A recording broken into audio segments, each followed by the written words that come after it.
take a look at this. Are you ready? Ilhan Omar, endorsed by Nancy Pelosi.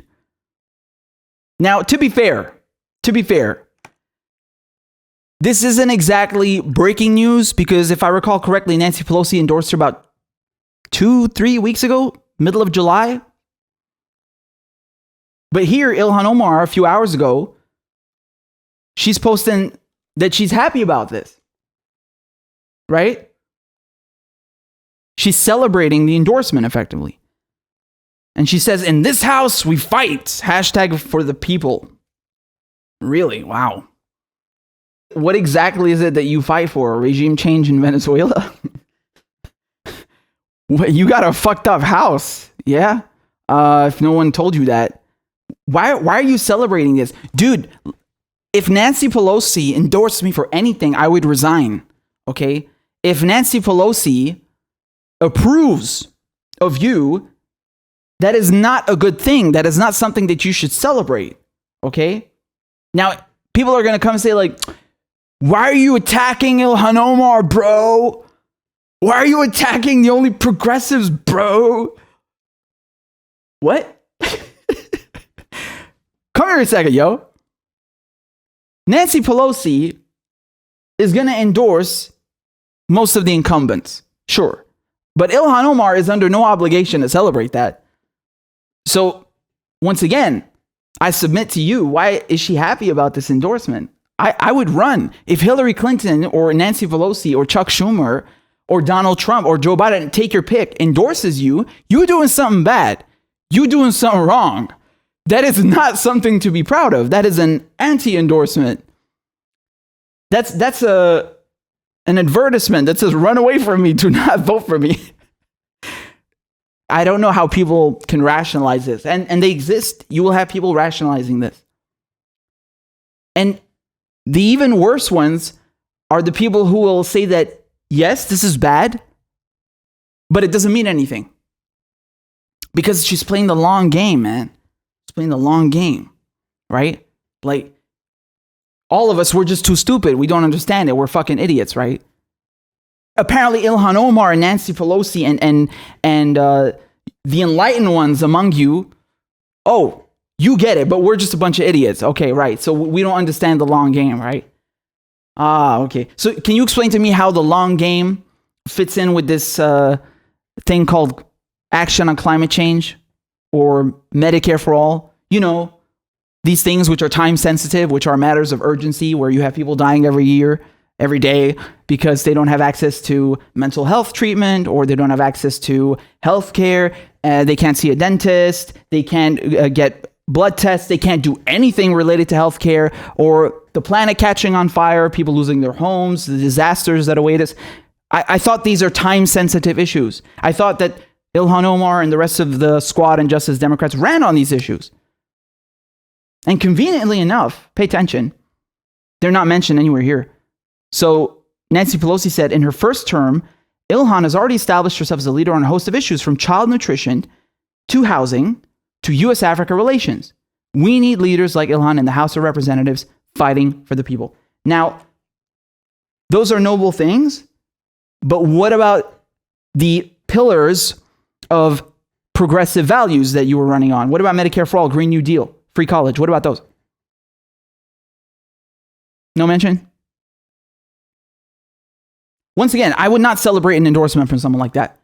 You know, Nancy Pelosi is a proponent of regime change. She is a war hawk and a warmonger. Do you remember when she's standing next to Guaido, this puppet, this American patsy, this puppet that they're trying to call the president of Venezuela, even though no one in Venezuela knows who he is? Yeah, that was Nancy Pelosi, legitimizing him. This is the same Nancy Pelosi who knew that George Bush was conducting mass surveillance through the NSA. She knew about the torture programs. Well, the new ones, right? The new ones. She knew about Obama's drone programs. She knew about all of the different techniques also that were being used in these torture programs. She was debriefed on all of this stuff.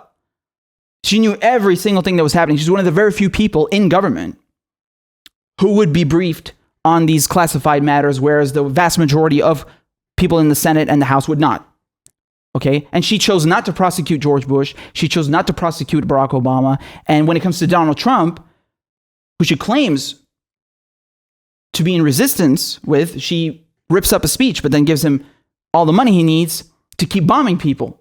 And she approves of his puppet regimes that he's trying to install in Venezuela and all of his other war hawk foreign policy, which are just a continuation of what we had under Obama and Bush. She's been under all of these different administrations, okaying their war crimes, okaying the warmongering, killing people in other countries, whether it's through missiles or with sanctions, starving them. She hasn't done anything to give you guys universal health care or free college. She clearly, openly, vehemently opposes these things. She is in no way a progressive. She's diametrically, completely opposed to everything that Ilhan Omar ran on. So I really have a hard time understanding why Ilhan Omar would celebrate an endorsement from someone who hates everything she ran on. I mean, why doesn't she go and ask for George Bush's endorsement while she's at it? Or Rand Paul? Since there's no fucking difference, and none of them, not Rand Paul, not Nancy Pelosi, support Medicare for all, or a Green New Deal, or anything that you ran on. So please explain what this is to me, okay? I'll tell you what it is. This is what happens when the establishment co-opts the opposition, okay? So whatever fight, AOC, Ilhan Omar, all of them we're bringing to the table at the beginning is gone now, okay? Once again, this is just another nail in the coffin. It's just another brick in the wall. Ilhan Omar is not just going to come out and say, hi guys, I've been co-opted. Go fuck yourselves. No. You see this bit by bit, okay? And I'm disgusted by Ilhan Omar regardless when she refuses to recognize the Armenian genocide. I mean, that thing on its own is fucking goodbye canceled. Canceled. That's disgusting. Like, you just have no justification to do that. None whatsoever. Never mind the fact that, you know, she is okay with Nancy Pelosi and celebrates Nancy Pelosi's endorsement when Nancy Pelosi was calling her an anti-Semite and made her go and apologize and attacked her. Do you remember when Nancy Pelosi was attacking Ilhan Omar and AOC and saying, oh, they're just like 4 people. These progressives are just like 4 people. And she pussy whipped them, put them back in line, and we never heard no more resistance from them? What is that, man? I mean, either she's spineless or she's complicit.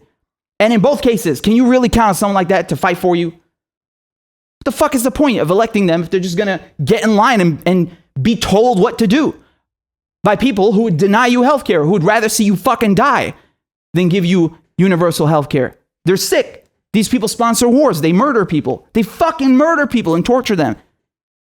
How on God's green earth are you okaying this? You going to tell me the same thing if George Bush endorsed her? Since, you know, there's no difference.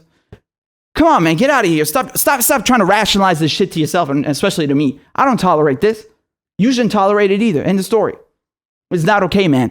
And you remember back then when this Politico article came out that people were saying, oh my God, AOC called Pelosi Mama Bear, and you guys are just overreacting now. It's just a nickname.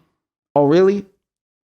What about all of those endorsements that never were? Go ask Cori Bush how she feels about not receiving any endorsements from these Justice Democrats. Go ask her how she feels. Go ask the other people running as progressives against incumbent neoliberal Democrats how they feel when they see that people who are revered as progressives, this squad, refuse to even acknowledge their existence, let alone endorse them. I thought that's the whole strategy, right? We need more progressives in the government. Oh, but they got theirs. They're not interested anymore in that. And they're okay. They're okay with war hawk foreign policy. They're okay with not giving you health care. They're okay with that. But don't worry, man. Don't worry. It's just a long game. It'll come, you know, maybe in 500 years or something. Don't worry. You just keep waiting, all right? Man, once again, I tell you very clearly, if Nancy Pelosi approves of you, you better run. Because that means you're doing something wrong. But to see Ilhan Omar celebrate this, like, what is going on over here? What is going on over here? Do you understand now why we have an issue when we put all of our eggs into one basket? Do you understand now why I tell you you should not be focusing 100% of your energy, time, and resources on electoral politics? Because this is the shit that you end up with. This is how they screw you. This is Obama 2008 all over again, right? He talks a good one, but then as soon as he gets in office, he starts singing a different tune. But you don't want to accept it at first because you want to believe that he's genuine. And now we've had 2-3 years of them, of the squad, right? And there's a lot of people that still want to believe that they're genuine, and they just keep ignoring the signs. They just don't want to accept it. Their brains just can't accept it because they've shifted all of their focus and their energy and resources and efforts into electoral politics. And they've forgotten that the left is not on the ballot box, it's out in the streets. Okay? They're completely ignoring the option, the potent, effective alternative of direct action. And may I add that it is not an alternative. It is, a matter of fact, the first thing. It is the foundation, not an alternative. It is the foundation. So you are running to step 6 or step 7 and ignoring step 1 and then wondering, damn, why is this shit not working? I'm telling you why it's not working, because you ain't laid the foundation. The workers still have no say in this issue. The only people that have a say are people like Nancy Pelosi, the oligarchs, the lobbyists, the corporations. They have a say because they know how to apply pressure. You are not applying pressure. You got to hit him where it hurts, the money. These are people that only care about money. So you got to go for the money. Did you get me? That's the only way you make them listen. And since you're not applying enough pressure, the only pressure that's coming is from Pelosi, from the establishment, from the right. Nothing from the left. Okay?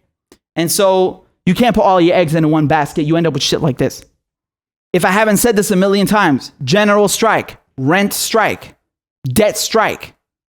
And I wish people would look to the French and imitate them and incorporate the same mentality that they have in France, that going on strike, that protesting is normal, is encouraged, is a regular thing to do.